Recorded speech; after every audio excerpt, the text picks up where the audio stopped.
All right, Friday morning, and that run this morning hurt bad. Doesn't always feel good, but you got to get out there. You got to keep doing it, even when you don't want to. It's the only way you get better.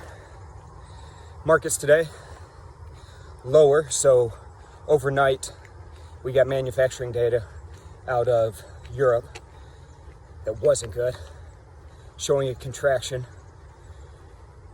That's putting some pressure on the markets, and it's also putting pressure on currencies, so we're seeing that dollar rally this morning for the first time in a while. So seeing some strength in the old greenback. Big day.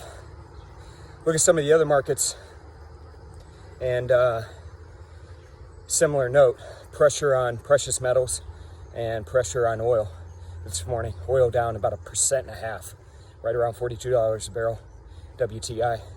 So the big news in the US today is, like Europe, we have some manufacturing data coming out this morning. There's going to be a lot of eyeballs on that to see if it's as bad as what we saw in Europe, if there's a contraction, or on the flip side, is the US expanding? So if there's expansion, could see a little pop in these markets. So keep your eyes on that. All right, it's Friday, last day of the week. What are you doing to get better today? Sometimes, like I said, it's painful and it's not fun, it's not glamorous, but you got to press through, get out there, get after it. All right, let's go out there. Let's get better. Let's have a great day. Let's make this world a better place. Have a good weekend. I'll check in with you on Monday. Everybody take care. Bye-bye.